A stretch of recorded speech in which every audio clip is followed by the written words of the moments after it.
Hello, আসসালামু আলাইকুম। আশা করি সবাই ক্লাসে চলে আসছেন এবং আপনারা আমাকে সুন্দর মতোই দেখতে পাচ্ছেন, শুনতে পাচ্ছেন।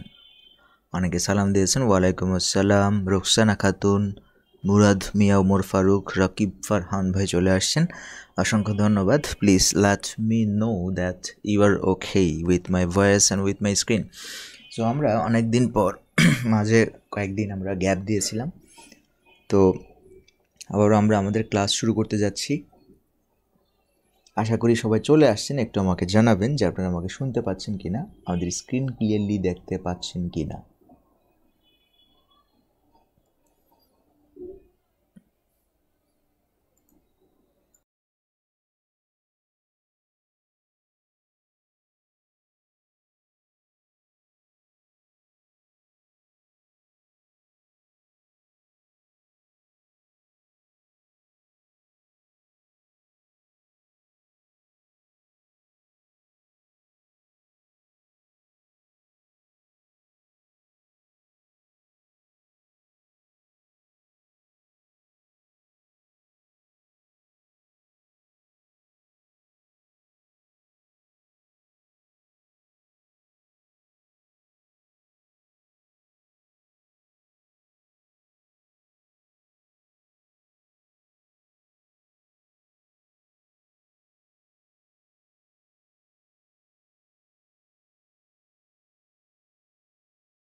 ওকে, সো আশা করি আপনারা অনেকেই শুনতে পাচ্ছেন, অনেকে ক্লিয়ার বলেছেন, ভয়েস অ্যান্ড স্ক্রিন ক্লিয়ার বলেছেন। সাউন্ড ছিল না, এখন সাউন্ড আসছে। ওকে, এখন সাউন্ড ঠিক আছে। তো দেখুন, আমরা ক্লাস করছিলাম পজিশন অফ নাউন নিয়ে, অর্থাৎ একটা সেন্টেন্সের মধ্যে নাউনগুলো কোন কোন জায়গাতে বসে, কোন কোন সেন্টেন্সের কোন কোন অংশে noun or noun phrase or noun ক্লজগুলো বসে, সেগুলো নিয়ে আমরা আলোচনা করছিলাম। আমরা ক্লাস করছিলাম একের এল এবং এন এর মধ্যে, আমরা এই বিষয়গুলো শিখেছিলাম। একের এল এবং এম, এই দুইটা ক্লাসে আমরা পজিশন অফ নাউন নিয়ে আলোচনা করেছি। কিছু কিছু জায়গায়, যেমন প্রথমেই আমরা সবাই যেটা জানি সেটা হচ্ছে কি সাবজেক্টের পজিশনে আপনার নাউনগুলো বসে। দ্বিতীয়ত আরেকটা হচ্ছে কি অবজেক্টের পজিশনে নাউনগুলো বসে, এবং আমরা সাবজেক্ট কত প্রকার হতে পারে, অবজেক্ট কত প্রকার হতে পারে, এগুলো আমরা আলোচনা করেছি। সো আজকে আমরা আলোচনা করব একের এন, এবং আজকের টপিকসটি হচ্ছে নাউন অ্যাজ কমপ্লিমেন্ট। সো শুরুতেই আমাদের কমপ্লিমেন্ট ব্যাপারটা একটু শিখতে হবে, একটু বুঝতে হবে, ঠিক না? অর্থাৎ কমপ্লিমেন্ট হিসেবে নাউন বসে থাকে, এই ব্যাপারটা আমাদের ক্লিয়ার করতে হবে। তো আমরা প্রথমেই কমপ্লিমেন্ট ব্যাপারটা কি এটা একটু বোঝানোর চেষ্টা করব। কমপ্লিমেন্ট, কমপ্লিমেন্ট শব্দটার অর্থ হচ্ছে পরিপূরক। পরিপূরক বাংলায় হচ্ছে পরিপূরক। আমরা একটা কথা বলি যে স্বামী স্ত্রীর পরিপূরক, এরকম একটা কথা বলি। সো ইংলিশেও এই কমপ্লিমেন্ট বলতে আসলে একে অন্যের পরিপূরক, একে অন্যের সহায়ক, মানে একে অন্যকে ছাড়া বাঁচবে না, এরকম অবস্থাকে বলা হয় কি কমপ্লিমেন্ট। যেমন স্বামী স্ত্রীকে ছাড়া বাঁচে না, স্ত্রীকে স্বামী ছাড়া বাঁচে না, এটা নতুন নতুন আর কি। বয়সকালে তো অনেক স্ত্রী মারা যায়, স্বামী মারা যায়, তারপরও কি স্বামী স্ত্রী বেঁচে থাকে। কিন্তু একটা ইয়াং ছেলে পেলে এখন বিয়ে করছে, যদি স্ত্রী মারা যায় বা স্ত্রী না থাকে, তাহলে সে আবার নতুন করে সংসার শুরু করে। সো কমপ্লিমেন্ট ব্যাপারটা হচ্ছে ঠিক এইরকম, যেটা না হলে আপনার সেন্টেন্সই হবে না, যেটা না হলে আপনার সেন্টেন্সই হবে না। কমপ্লিমেন্টের বিপরীতে আরেকটা টপিকস আছে, বিপরীতে আরেকটা টপিক, সেটাকে বলা হয় অ্যাডজাংক্ট। সেটাকে কি বলা হয়? অ্যাডজাংক্ট। এই অ্যাডজাংক্ট তাহলে কোনটা? খেয়াল করুন, একটা হচ্ছে কমপ্লিমেন্ট, যেটা না হলেই হবে না। যেমন স্বামী একজন হাজব্যান্ডের বা একজন পুরুষের একজন স্ত্রী কি পরিপূরক, এটা না হলে হবেই না, ঠিক আছে, সংসারই জমবে না, সংসার হবেই না। কিন্তু অ্যাডজাংক্ট হচ্ছে কি, অ্যাডজাংক্ট হচ্ছে মনে করেন শালি, শালা, ঠিক আছে, এগুলো হচ্ছে অ্যাডজাংক্ট। এগুলো আপনার সংসার করার জন্য আবশ্যক না, থাকলে ভালো, না থাকলে নাই, থাকলে ভালো, না থাকলে নাই। যেসব টপিকস ইংলিশে আছে সেগুলোকে বলা হয় অ্যাডজাংক্ট। আর যেসব টপিকস ইংলিশে আপনি বাদ দিতে পারবেন না, খুবই গুরুত্বপূর্ণ, একে অন্যের সাথে ওতপ্রোতভাবে স্বামী স্ত্রীর মতো লেগে থাকে, সেই টপিকসগুলোকে বলা হয় একে অপরের কমপ্লিমেন্ট। একে অপরের কমপ্লিমেন্ট বলা হবে সেই টপিকসগুলোকে, যেই টপিকস আপনার কি খুবই গুরুত্বপূর্ণ, আপনি ছেড়ে দিতে পারবেন না। আর যেই টপিক সেন্টেন্সের মধ্যে আপনি কেটে দিলেও কোনো সমস্যা হয় না, সেটাকে বলা হয় অ্যাডজাংক্ট। আমরা একটা উদাহরণ দিলে খুব সহজে বুঝতে পারবেন। যেমন ধরেন বললাম, he is a good boy. এখানে খেয়াল করুন, আমি যদি এই অংশের এই গুড শব্দটা কেটে দিই, গুড শব্দটা যদি আমি কেটে দিই, তাহলে আমার সেন্টেন্সের কোনো কিছুই হবে না। গুড শব্দটা কেটে দিলে কি হবে না, আপনার সেন্টেন্স কিছুই ভুল হবে না। কারণ কি, সেন্টেন্স হচ্ছে he is a boy, he is a বয়, এটা কিন্তু আপনার সেন্টেন্স হয়ে যাচ্ছে।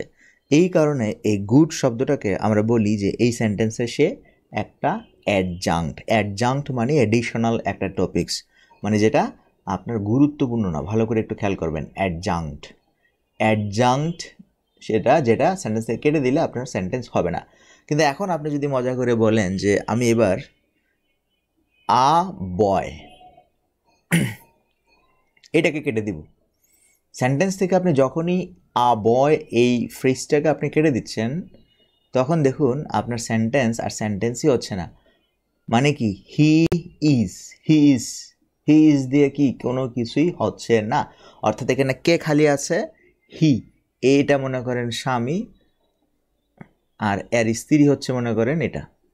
তাহলে এখন সে কি অপরিপূর্ণ, ঠিক আছে। আমাদের ইসলামে বলে বিয়ে হচ্ছে কি দিন পরিপূর্ণ করে, বিয়ে দিন পরিপূর্ণ করে। তার মানে আগে আপনি অর্ধ দিন ছিলেন, অর্ধেক দিন নিয়ে বসবাস করেছেন, যখনই বিয়ে করেছেন তখন পূর্ণতা পেয়েছেন। সো ঠিক সেইভাবে হি ইজ, এখানে যদি আপনি আবয় ফ্রেজটা না দেন তাহলে আপনার সেন্টেন্সটা কি হচ্ছে না। এই কারণে আবয়কে এখানে বলা হয় একটা কমপ্লিমেন্ট। কার কমপ্লিমেন্ট, কার অর্থকে পরিপূর্ণ করতেছে, আপনার এই হি, এই সে সাবজেক্টের অর্থকে কমপ্লিট করতেছে, এই কারণে এটাকে বলা হয় আপনার কি সাবজেক্ট কমপ্লিমেন্ট। যার অর্থকে পরিপূর্ণ করবে সেটাকেই বলবেন সেই নাম দিয়ে সাবজেক্ট কমপ্লিমেন্ট।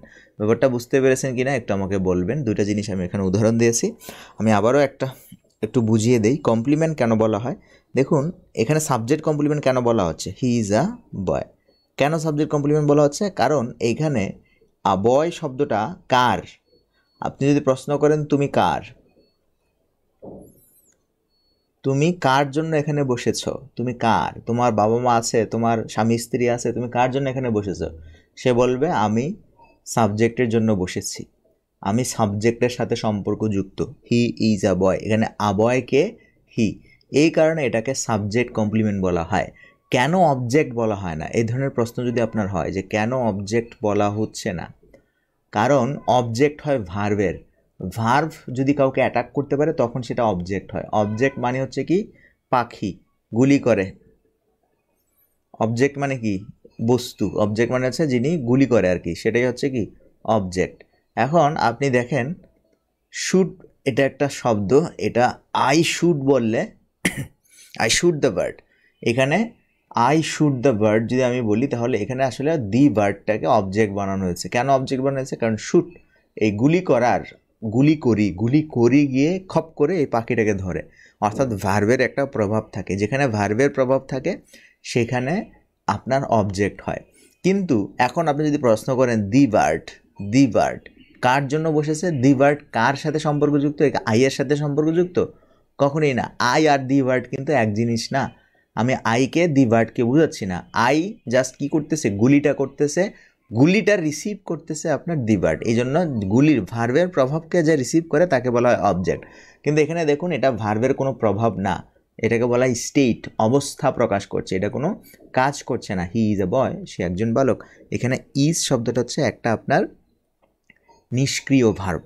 জাস্ট হিকে আবয়, হিকে আবয়, আবয়কে হি, তাদের মধ্যে একটা ওতপ্রোত সম্পর্ক করার জন্য এখানে এই ইজ ভার্বটা এখানে বসেছে।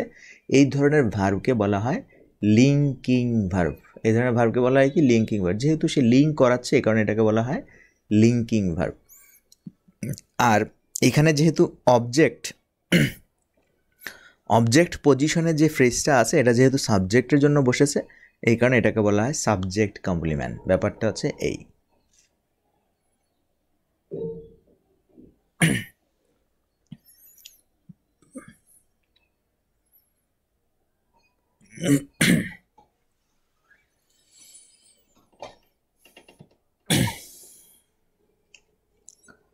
সো ব্যাপারটা আশা করি বুঝতে পেরেছেন, একটু আমাকে জানাবেন বুঝতে পেরেছেন কিনা এই ব্যাপারটা। যারা ক্লাসে অংশগ্রহণ করেছেন বসে না থেকে একটু বোঝার চেষ্টা করেন। একজন একটা প্রশ্ন করেছে, প্রশ্নটা হচ্ছে যে কি প্রশ্নটা দেখেন, সবাই দেখতে পাচ্ছেন আশা করি। ট্রানজিটিভ ভার্ব প্লাস অবজেক্ট এবং linking verb plus subject complement এইভাবে কি সবসময় বসে, এটা উনি বলেছেন না, এভাবে সবসময় বসবে না। ট্রানজিটিভ ভার্ব ঠিক আছে, ট্রানজিটিভ ভার্ব যে ভার্ব অবজেক্ট গ্রহণ করে সেগুলোকে ট্রানজিটিভ ভার্ব বলা হয়। এটা অবজেক্ট গ্রহণ করবে, এটা করতে পারে, ঠিক আছে। কিন্তু ইনট্রানজিটিভ হলেই যে সেটা লিঙ্কিং ভার্ব এটা আপনি বলতে পারবেন না। ইনট্রানজিটিভ হলেই যে সেটা আপনার একটা কমপ্লিমেন্ট নিবে, সাবজেক্ট কমপ্লিমেন্ট নিবে, এটার কোনো গ্যারান্টি নাই, ঠিক আছে। সাবজেক্ট কমপ্লিমেন্ট নিবেই এরকম কোনো গ্যারান্টি নেই। ঘটতে পারে এরকম ঘটতে পারে, কিন্তু ঘটবেই মানে অবধারিতভাবে সে অবজেক্ট নিবেই, অবধারিতভাবে সে সাবজেক্ট কমপ্লিমেন্ট নিবেই এবং ইনট্রানজিটিভ ভার্ব এখানে লিঙ্কিং ভার্ব হবে এরকম না, ঠিক আছে। ব্যাপারটা একটু ভিন্ন, ঠিক আছে। এখানে যদি বলেন, যেমন ধরেন বললেন আই গো টু স্কুল, আমি স্কুলে যাই। এখন এখানে গো হচ্ছে ইনট্রানজিটিভ ভার্ব, আর তার মানে টু স্কুল কিন্তু কমপ্লিমেন্ট না। টু স্কুল আর আই কি এক জিনিস না। আপনাকে কমপ্লিমেন্ট হতে হলে সাবজেক্ট যা ওটাও তা, মানে সাবজেক্ট যা ওটাও তা, তার মধ্যে একটা সম্পর্ক থাকতে হবে। অনেকে কিন্তু বুঝেন না। Feel free to ask me any question, অনেকে কিন্তু বুঝেন না। যেমন ধরুন বললাম হি ইজ ভেরি স্মার্ট। এখন দেখুন ভেরি স্মার্টটা কে, ভেরি স্মার্টটা সে, এই কারণে এটা কমপ্লিমেন্ট। আবার দেখুন আমি যদি বলি ইউ লুক ভেরি নাইস, আমি যদি এটা বলি তাহলে এখানে দেখুন এই ভেরি নাইসটা কে, ভেরি নাইসটা হচ্ছে ইউ, তার মানে লুক হচ্ছে কি লিঙ্কিং ভার্ব, লুক হচ্ছে কি লিঙ্কিং ভার্ব। কারণ কি, কারণ এই ভেরি নাইস এখানকার শব্দটা সাবজেক্টকে ধরেছে, ঠিক আছে। এই জন্য এটাকে বলা হয় আপনার কি লিঙ্কিং ভার্ব। এবং লিঙ্কিং ভার্ব থাকলে এই ধরনের সাবজেক্ট কমপ্লিমেন্টকে দুই ভাগে ভাগ করা হয়। কয় ভাগে? দুই ভাগে। সাবজেক্ট কমপ্লিমেন্ট দুই ধরনের হতে পারে, একটা হচ্ছে কি, একটা হচ্ছে অ্যাজেক্টিভ দিয়ে, আরেকটা হচ্ছে কি নাউন দিয়ে। অ্যাজেক্টিভ দিয়ে, আরেকটা হচ্ছে কি নাউন দিয়ে। নাউন দিয়ে মানে কি, যেমন আমরা বলছিলাম হি ইজ আ ডক্টর, এখানে খেয়াল করুন এই আ ডক্টর হচ্ছে নাউন, সাবজেক্ট কমপ্লিমেন্ট। আর এখানে দেখুন হি ইজ ভেরি স্মার্ট, এই স্মার্ট হচ্ছে একটা অ্যাজেক্টিভ, আর একটা অ্যাজেক্টিভ দিয়ে। অর্থাৎ এই জায়গাতে, এই কমপ্লিমেন্টের জায়গাতে অ্যাজেক্টিভও বসতে পারে, আবার নাউনও বসতে পারে। তাহলে পজিশন অফ নাউনের আরেকটা জায়গা আমরা ক্লিয়ার করলাম, সেটা হচ্ছে কি সাবজেক্ট কমপ্লিমেন্ট হিসেবে আপনার নাউন বসতে পারে, নাউন ফ্রেজ, নাউন ক্লজ বসতে পারে। সো এটা আরেকটা পজিশন। আশা করি ব্যাপারটা বুঝতে পেরেছেন। সাবজেক্ট কমপ্লিমেন্ট হিসেবে এখানে নাউন বসতে পারে, অ্যাজেক্টিভও বসতে পারে। যেহেতু আমরা আলোচনা করতেছি পজিশন অফ নাউন, এই কারণে আমরা নাউনের কথাটা প্রকাশ করলাম, আর অ্যাজেক্টিভেরটা আপনারা অতিরিক্ত হিসেবে জেনে নিলেন, ঠিক আছে। এখানে দুইটা পজিশনে দুইটা জিনিস বসে, একটা হচ্ছে নাউন অথবা অ্যাজেক্টিভ। তাহলে আমরা বুঝতে পারলাম যে সাবজেক্ট কমপ্লিমেন্ট কি। ঠিক সেমভাবে আমরা আলোচনা করব অবজেক্ট কমপ্লিমেন্ট কি। অবজেক্ট কমপ্লিমেন্ট হিসেবেও নাউন বসতে পারে। তাহলে আমাদের টপিকস চেঞ্জ হয়ে কোথায় আসলো? Object complement.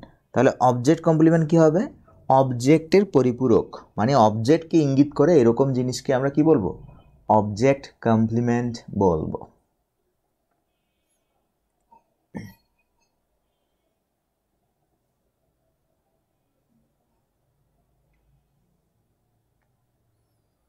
যেমন ধরেন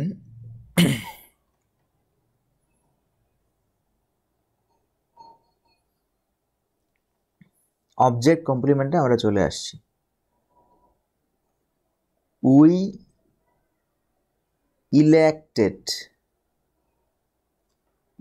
elected him chairman. We elected him chairman. এখানে ইলেক্টেড শব্দের অবজেক্ট হচ্ছে কি? হিম। কাকে নির্বাচিত করেছি প্রশ্ন করলে উত্তর আসতেছে তাকে। কাকে নির্বাচিত করেছি? তাকে। কি হিসেবে নির্বাচন করেছি? চেয়ারম্যান। এখন খেয়াল করেন, উই ইলেক্টেড হিম চেয়ারম্যান। এখন চেয়ারম্যানটাকে, চেয়ারম্যানটা এই অবজেক্ট, চেয়ারম্যানটাকে এই object. We elected him chairman. এই চেয়ারম্যান শব্দটা আপনার কার জন্য বসেছে? অবজেক্টের জন্য বসেছে। এখন আপনি যদি মনে করেন এখানকার এই চেয়ারম্যান শব্দটা না দিতেন, তাহলে লোকে আপনাকে বলতো যে নির্বাচিত করেছো। কি নির্বাচিত করে? উই ইলেক্টেড হিম, আমরা তাকে নির্বাচিত করেছি। কি নির্বাচিত করেছে? চেয়ারম্যান নির্বাচিত করেছি। এখন এই চেয়ারম্যান শব্দটা, অর্থাৎ এখানে একটা পজিশন দিলে কেবল এই হিমের অর্থটা পরিপূর্ণ হচ্ছে, অবজেক্টের অর্থটা পরিপূর্ণ হচ্ছে, নয়তো এটা না দিলে অবজেক্টের অর্থ পরিপূর্ণ হচ্ছে না। উই ইলেক্টেড হিম, আমরা তাকে নির্বাচিত করি। কি নির্বাচিত করি? আপনি যদি এটা না বলেন তাহলে কি হচ্ছে না? পরিপূর্ণতা পাচ্ছে না। That's why it's called object complement. So hope that you are understood.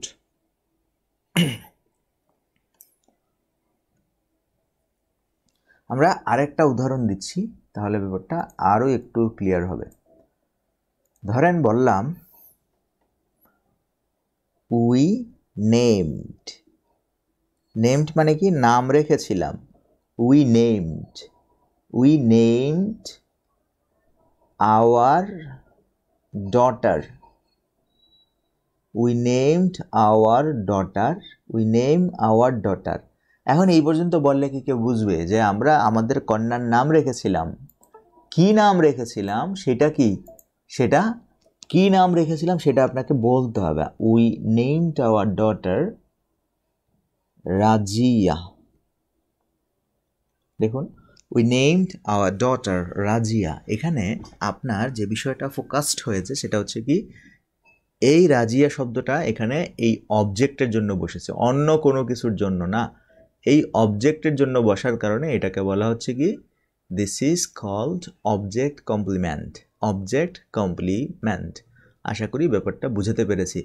So object কমপ্লিমেন্টের ব্যাপারটা হচ্ছে কি, যে অবজেক্টের জন্য যেটা বসে। কার জন্য? দেখুন প্রশ্নের সংজ্ঞা, জাস্ট আপনি বইয়ের কোনো কিছুর ভাষার সংজ্ঞা লাগবে না, আপনি বলবেন কি অবজেক্টের জন্য যেটা বসে। অবজেক্টের জন্য বা অবজেক্টের রিপ্রেজেন্টেটিভ হিসাবে যেটা বসে। অবজেক্টের জন্য যেটা বসে মানে কি, অবজেক্টের রিপ্রেজেন্টেটিভ যেটা, সেটাই হচ্ছে অবজেক্ট কমপ্লিমেন্ট। তাহলে সাবজেক্ট কমপ্লিমেন্টের সংজ্ঞা কি করবেন? সাবজেক্ট কমপ্লিমেন্টের সংজ্ঞা হচ্ছে সাবজেক্টের জন্য যেটা বসবে। সাবজেক্টের জন্য যেটা বসে বা সাবজেক্টের হয়ে যেটা রিপ্রেজেন্ট করে সেটাকেই আমরা সাবজেক্ট কমপ্লিমেন্ট বলবো। ওকে, সো সাবজেক্ট কমপ্লিমেন্ট যেমন দুই প্রকার হয়, যেমন অ্যাজেক্টিভ হতে পারে, আবার কি হতে পারে? নাউন হতে পারে। ঠিক সেমভাবে অবজেক্ট কমপ্লিমেন্টও নাউন হতে পারে, আবার অ্যাজেক্টিভ হতে পারে। সো এখানে দেখুন চেয়ারম্যান হচ্ছে কি নাউন, তার মানে এই আরেকটা পজিশন আমরা পেয়ে গেছি যে একটা ইংলিশ সেন্টেন্সের মধ্যে নাউন অবজেক্ট কমপ্লিমেন্ট হিসেবে বসতে পারে। You named our daughter Razia, এটা একটা নাম, তার মানে আমরা বলতে পারি অবজেক্ট কমপ্লিমেন্ট হিসেবে নাউনগুলো সেন্টেন্সে বসে থাকে। আমরা একটা অ্যাজেক্টিভ হিসেবে উদাহরণ দিই। যেমন ধরেন বললাম we made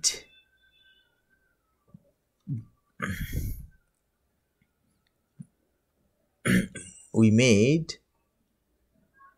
our parents proud. দেখুন, we made our parents proud মানে কি আমাদের বাবা মাকে আমরা গর্বিত করে তুলি সো প্রাউড। আবার বলতে পারেন I made you happy। দেখুন এখানে হ্যাপি হচ্ছে কি অ্যাডজেক্টিভ, ইউ। এখন এই হ্যাপি কার জন্য বসেছে? অবজেক্টের জন্য বসেছে। হ্যাপিটাকে you, I made you happy, আমি তোমাকে খুশি করি, আমি তোমাকে সুখী করি, আমি তোমাকে খুশি করি, এই ধরনের সেন্স থেকে আমরা অ্যাডজেক্টিভকেও ব্যবহার করি। যদিও আমরা পড়তেছিলাম আপনার কি পজিশন অফ নাউন, আমরা এখানে একটু দেখিয়ে দিলাম যে কিভাবে অ্যাডজেক্টিভ বসে, কিভাবে নাউন বসে। সো পজিশন অফ নাউনের আরেকটা বিষয় আমরা এইমাত্র দেখে ফেললাম।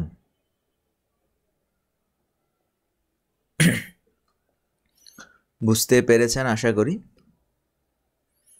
এবার আমরা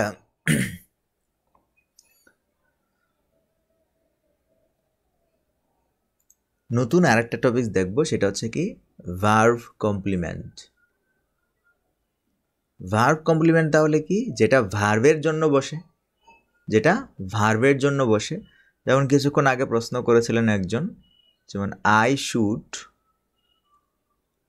শুট দি বার্ড, আমি পাখিটিকে গুলি করেছিলাম। এখন দি বার্ড কার জন্য বসেছে? শুট, এই ভার্বের অর্থকে পরিপূর্ণ করছে। দি বার্ড কার জন্য এখানে কার জন্য না, এখানে হবে কি কার অর্থ পরিপূর্ণ করছে। এখানে শুট ভার্বের অর্থ পরিপূর্ণ করছে। আপনি যদি এটা না দিতেন তাহলে আপনার কোনটা অপরিপূর্ণ থাকতো? এখানে শুট ভার্বটা অপরিপূর্ণ থাকতো। আই শুট বললে লোকে বলবে আপনি কাকে শুট করেছেন। তো যখনই আপনি এখানে একটা অবজেক্ট দিবেন তখন ব্যাপারটা কি, এই শুটের অর্থটা পরিপূর্ণ হচ্ছে। শুটের অর্থটা তখনই পরিপূর্ণ হচ্ছে যখন আপনি এখানে একটা অবজেক্ট দেন। এই কারণে এটাকে বলা হয় ভার্ব কমপ্লিমেন্ট। ভার্ব কমপ্লিমেন্ট নিয়ে আলোচনা করার কোনো দরকার নেই, কারণ ভার্ব কমপ্লিমেন্ট নিয়ে তেমন কোনো প্রশ্নই আপনার হবে না। এটা ভার্ব কমপ্লিমেন্ট কিনা এটা জাস্ট জেনে রাখবেন যে ভার্ব কমপ্লিমেন্ট হচ্ছে কি, তাহলে ভার্বের অর্থকে পরিপূর্ণ করা। সাবজেক্ট কমপ্লিমেন্ট হচ্ছে কি, সাবজেক্টের অর্থকে পরিপূর্ণ করা। অবজেক্ট কমপ্লিমেন্ট হচ্ছে কি, অবজেক্টের অর্থকে কমপ্লিমেন্ট করা, মানে অবজেক্টের অর্থকে পরিপূর্ণ করা। That is the fact of complement. So we have learned now 3 kinds of complement. Number 1 is subject complement, number 2 is verb complement, and number 3 is object complement. Now আমরা অবজেক্ট কমপ্লিমেন্টের কিছু গুরুত্বপূর্ণ ব্যতিক্রম, কিছু এক্সট্রা এক্সাম্পল দেখব যেগুলো আপনার পরীক্ষায় আসতে পারে বা ওই জায়গাগুলো আপনার চেনা দরকার। আপনি লেখার ক্ষেত্রে ওই জায়গাগুলোতে অনেক কিছুই লিখে থাকেন, ঠিক আছে? তো অবজেক্ট কমপ্লিমেন্ট ধরেন নাউন হিসেবে সিম্পলি নাউন আমরা এইমাত্র দেখলাম যে আই মেড হিম ক্যাপ্টেন, আমি তাকে ক্যাপ্টেন বানালাম। তাহলে এটা হচ্ছে কি একটা সিম্পলি একটা নাউন হতে পারে। আবার এটা অ্যাডজেক্টিভ হতে পারে, যেটা এইমাত্র আমরা দেখলাম। যেমন এখানে আপনি বলতে পারেন আই মেড হিম হ্যাপি, আমি তাকে খুশি করলাম। That is an adjective. এটা হতে পারে। আবার কি হতে পারে দেখুন, আপনি আবার চাইলে কি নিয়ে আসতে পারেন, একটা পার্টিসিপল নিয়ে আসতে পারেন। পার্টিসিপল যেমন আই ফাউন্ড হিম, আমি তাকে খুঁজে পেয়েছিলাম, হিম ক্রাইং। দেখুন আমি তাকে খুঁজে পেয়েছিলাম, সে কান্না করতেছে, কান্নারত অবস্থা। তাহলে কান্নারত কে? হিম। দ্যাট ইজ, এটা হচ্ছে কি, এটাকে বলা হয় প্রেজেন্ট পার্টিসিপল।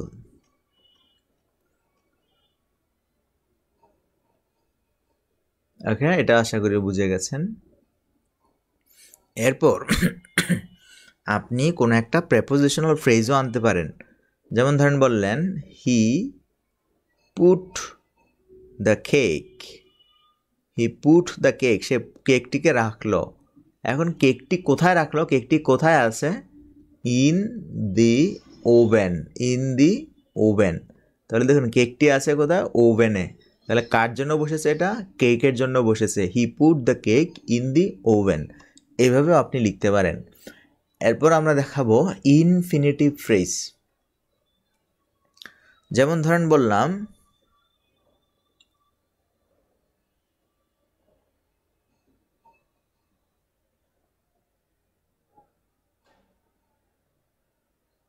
দি জাজ বা জজ,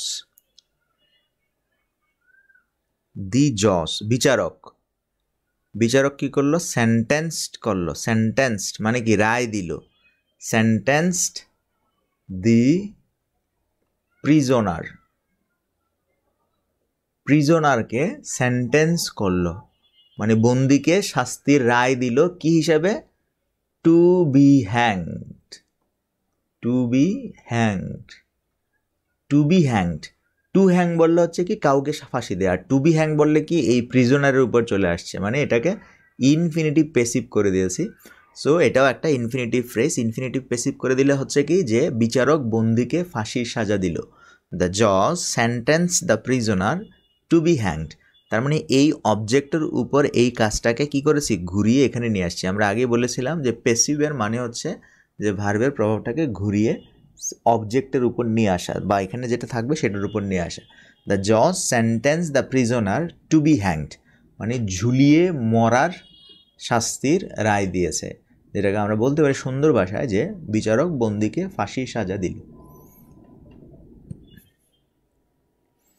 সো এটা আশা করি আমি বুঝাতে পেরেছি। এখানে আমরা যে কয়েকটা সেন্টেন্স দেখিয়েছি মানে ভ্যারাইটিস দেখাচ্ছি আর কি, আপনি বিভিন্নভাবে এগুলোকে লিখতে পারেন। তো আবার এইভাবে লিখতে পারেন, কিভাবে, অ্যাডভার্ব হিসেবে লিখতে পারেন। যেমন দে ফাউন্ড, তারা তাকে খুঁজে পেয়েছে, দে ফাউন্ড দ্য ম্যান, ম্যানটাকে খুঁজে পেয়েছে, ম্যানটা কী অবস্থায় ছিল, অ্যাসলিপ, ঘুমন্ত অবস্থায় ছিল, অ্যাসলিপ, ম্যানটা অ্যাসলিপ ঘুমন্ত অবস্থায় ছিল। আবার আপনি চাইলে একটা নাউন ফ্রেজ আর নাউন ক্লজ অ্যাড করতে পারেন। যেমন উই মেড হিম, আমরা তাকে গড়ে তুলেছি, হোয়াট হি ওয়ান, সে যা চায় তাই তাকে বানালাম। এটা দেখুন এটা একটা clause, what he wants, we made him, আমরা তাকে গড়ে তুলেছি, যেটা সে হতে চায়, যেটা সে চায় সেটাই আমরা তাকে গড়ে তুলেছি। সো এখানে আমরা আপনাকে দেখালাম যে এই অবজেক্ট কমপ্লিমেন্টের জায়গায় অর্থাৎ অবজেক্টের জন্য কি কি জিনিস আপনি কিভাবে একটা সেন্টেন্সের মধ্যে লিখতে পারেন এই ব্যাপারটা বুঝিয়েছি, ঠিক আছে। তাহলে আমরা আজকের ক্লাসে আমরা একটা সেন্টেন্স মেকিং স্ট্রাকচার শিখেছি। সেটি হচ্ছে কি কিভাবে আপনি কমপ্লিমেন্ট ব্যাপারগুলো চিনবেন, কেন কমপ্লিমেন্ট বলা হচ্ছে, অবজেক্ট সাবজেক্ট বলা হচ্ছে না কেন, আমরা কেন সাবজেক্ট কমপ্লিমেন্ট বলি, কেন অবজেক্ট কমপ্লিমেন্ট বলি। সাবজেক্ট কমপ্লিমেন্ট শিখলাম, অবজেক্ট কমপ্লিমেন্ট শিখলাম, ভার্ব কমপ্লিমেন্টটা যদিও আমাদের দেশে আলোচনা করা হয় না সেটাও আমরা শিখে ফেললাম। Subject complement, object complement, verb complement আমরা অলরেডি শিখে ফেলেছি।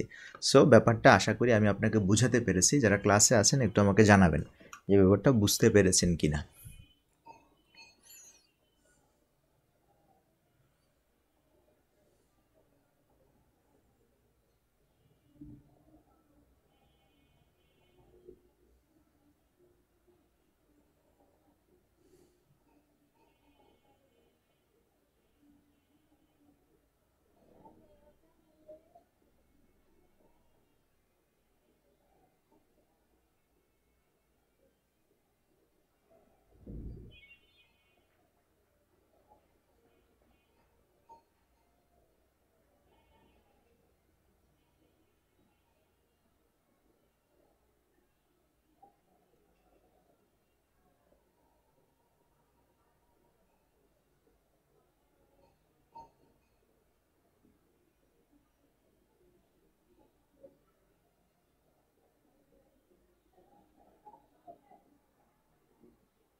ওকে, সো আশা করি সবাই ব্যাপারটা বুঝতে পেরেছেন যে আমরা কমপ্লিমেন্ট টপিক্সটা নিয়ে আলোচনা করছিলাম।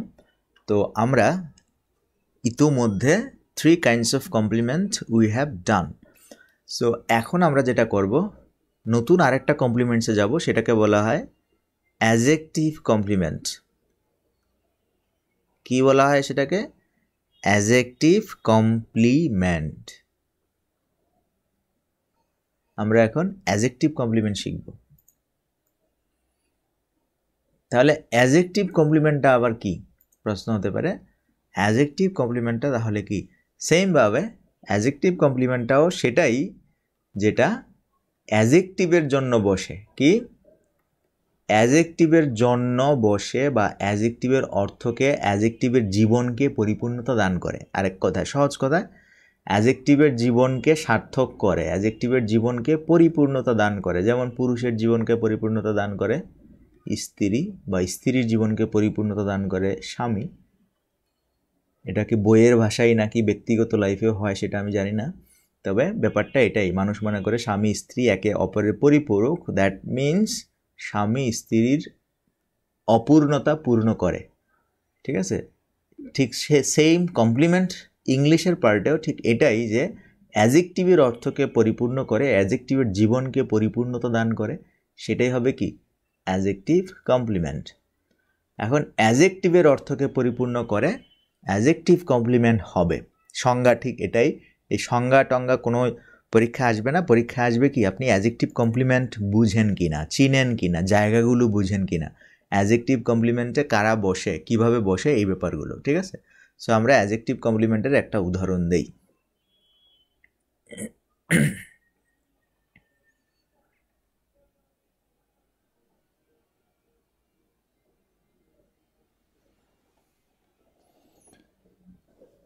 যেমন ধরেন বললাম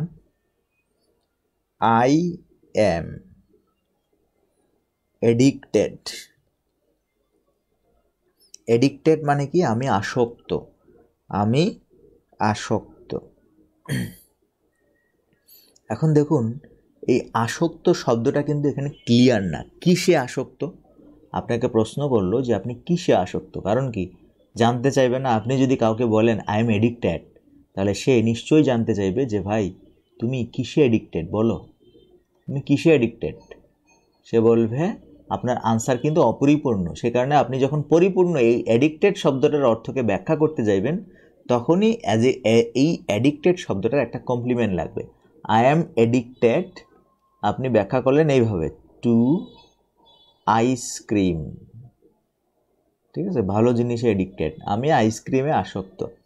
এই ক্ষেত্রে এই যে টু আইসক্রিম শব্দটা, এই ফ্রেজটা এই অ্যাজেক্টিভের জন্য বসেছে, এই অ্যাডিক্টেড ব্যাখ্যার জন্য বসেছে। So I M addicted to ice cream, আমি আইসক্রিমে আসক্ত। এখানে এই টু আইসক্রিম হচ্ছে এই অ্যাজেক্টিভের জন্য বসেছে, that's why it's called adjective complement. So adjective কমপ্লিমেন্টে বেশিরভাগ সময় আপনার প্রেপোজিশনাল ফ্রেজ বসে। কি বসে? প্রেপোজিশনাল ফ্রেজ বসে। এবং ট্র্যাডিশনাল গ্রামারে যেহেতু এটা অ্যাজেক্টিভকে মডিফাই করতেছে, এই কারণে এটাকে প্রেপোজিশনাল ফ্রেজ ফর্ম ইউনিটে বলা হলেও আপনার ফাংশন ইউনিটে এটাকে অ্যাডভার্বিয়াল ফ্রেজ বলা হয়। কি বলা হয়? ফাংশন ইউনিটে অ্যাডভার্বিয়াল ফ্রেজ বলা হয়ে থাকে। ব্যাপারটা আশা করি বুঝাতে পেরেছি।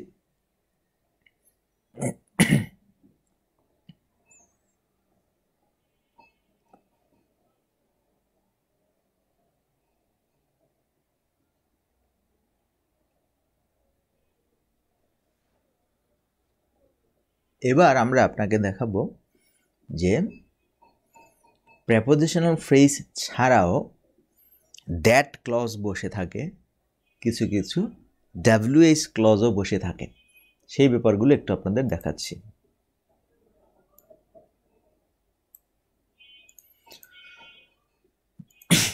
যেমন ধরেন বললাম আই এম হ্যাপি, আমি খুশি। এখন আপনি এই পর্যন্ত যদি বলেন, তাহলে আপনাকে জিজ্ঞাসা করবে মানুষ যে আপনি কেন খুশি, আপনি কেন খুশি, এই প্রশ্নের উত্তর করতে হবে আপনাকে, ঠিক না? তাহলে এখানে হ্যাপি শব্দটা কি পরিপূর্ণ না, অপরিপূর্ণ। I am happy. এখন আপনাকে কেউ জিজ্ঞাসা করবে তুমি কেন খুশি, কেন হ্যাপি, তখন আপনাকে আনসার করতে হবে যে আই এম হ্যাপি।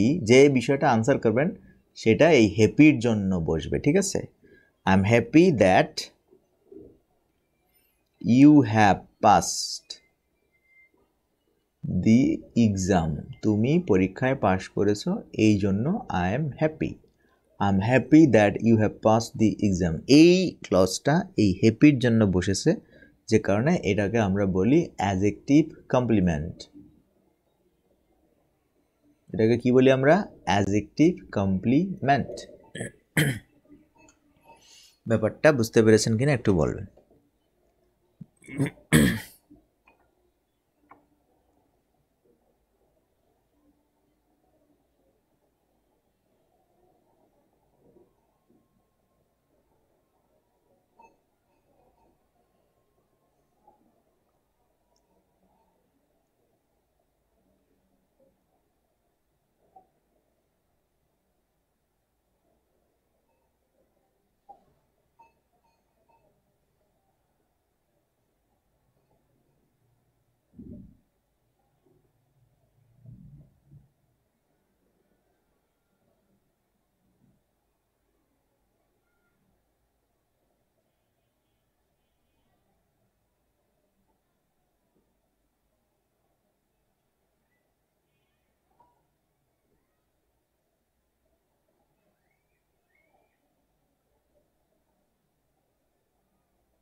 সো বুঝে গেছেন ব্যাপারটা?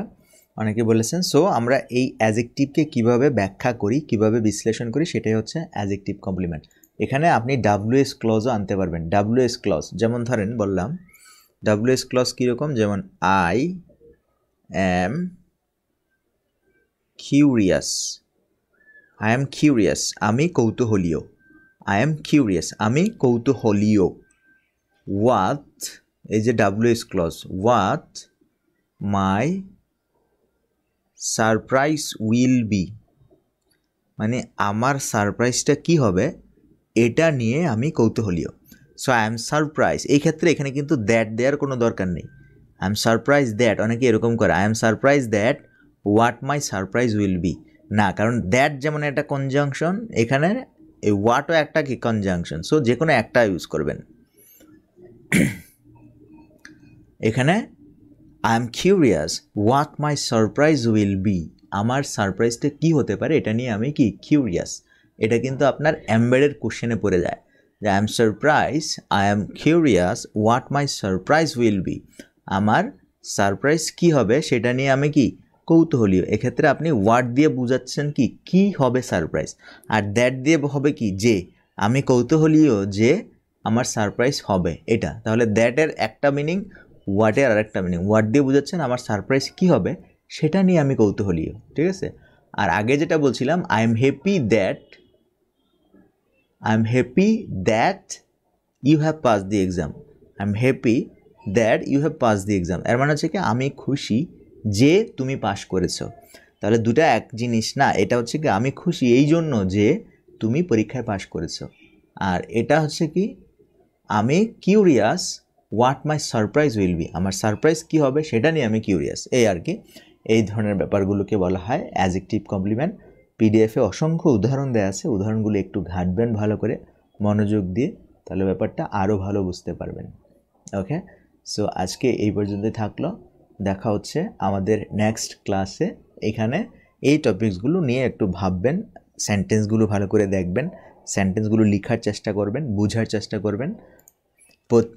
পত্রিকা পড়তে গেলে কিংবা আপনার নিজের লেখায় যাতে এই টপিকসগুলো আসে।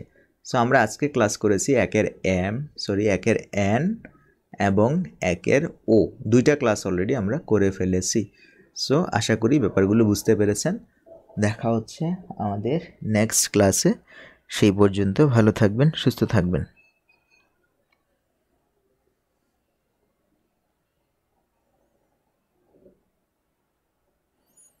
আজকে উপস্থিতি খুবই কম। বাকিদের অবস্থা কি, বাকিদের খবর কি?